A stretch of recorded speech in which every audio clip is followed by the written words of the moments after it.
Hi everyone and welcome back. Today we're going to do a really focused review of two of our fundamental searching algorithms in Java. Depending on your background, you may already know these, and this is a video that you can skip.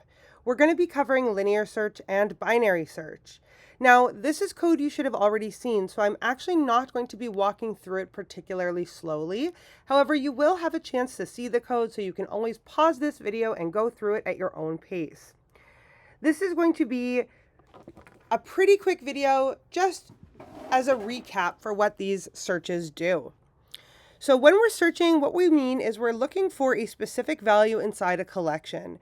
And in my examples here and in class, we're often discussing an array or an array list of possibly objects or primitive values. You provide a target value, and then the algorithm will check whether that value exists or not, and it will return where it's located. This is just like an index of method. It should return the position it finds it at, or -1 if it can't find it. The first algorithm that we're going to review is this linear search algorithm. I've set it up with a method with an array of integers, a target integer we're looking for, and then the ability to just do our linear search and show whether or not we find it. Here's the general idea. We're going to look at the first element and ask, is it the target? If it's not, we're going to move to the next element, and we're just going to keep doing that until we find it or we run out of elements to check. And that's it. There's no assumptions about the data. The list can be sorted or unsorted. It can be messy. It can be linear. They can all be the same. This type of search just does not care. And worst case, we need to check every single element. If there are 1,000 elements, in the worst case, we need to do 1,000 comparisons. Let's take a quick look at the code.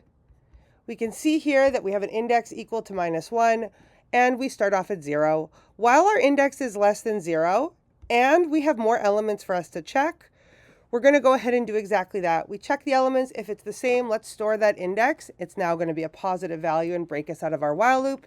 If not, let's just continue with our I++ until we reach the end.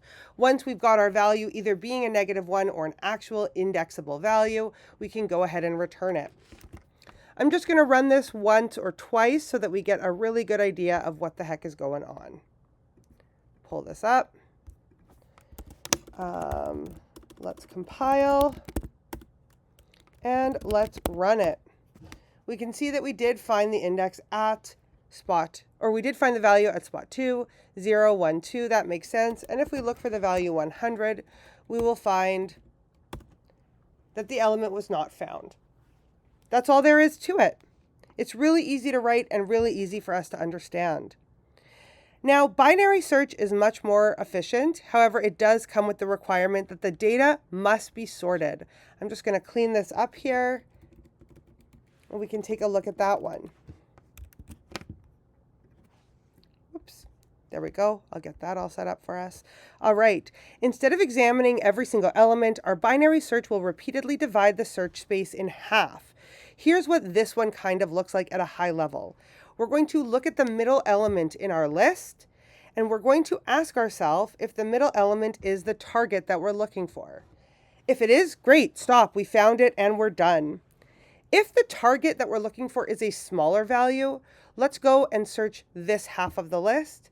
If it is larger, let's search this half of the list. This half of the list. And then let's just repeat that entire process again on the remaining half. Since here we're looking for 10, we would then look at this half after the 8 was looked at. And we repeat. What does that mean? It means look at the middle element right here, recognize that our target value is less than that, and let's search this half of the code. And in this case, it's only one element. We look at this middle element of the one element, the only element we have. We find that it is indeed the target value, and we stop.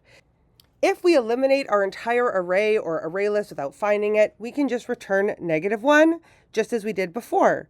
This is just kind of like when you play guess a number between 1 and 100. And what are you going to do? You're probably going to try to guess the middle number and cut your data set in half over and over again until you can figure it out. The smaller number of guesses it takes, the better, right?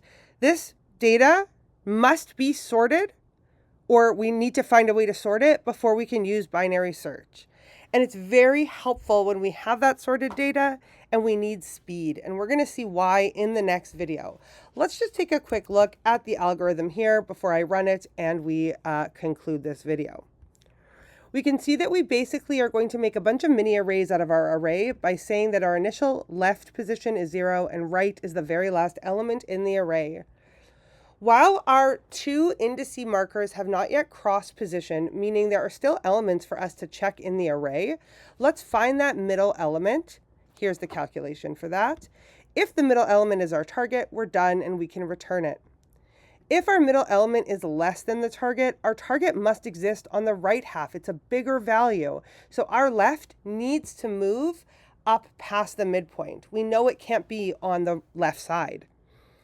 Otherwise, our target value must be smaller than the midpoint, which means we now only need to search the right half of our array. Our left can stay as the value 0, and instead our right needs to change to our midpoint -1. And that just continues to happen. If we find it, we can finish. And if we don't, at a certain point, our left and right indices will no longer make sense. Either they'll be the exact same number, which means we've now checked everything, or they will have accidentally crossed positions where left is now smaller than right. And that doesn't make any, is that right?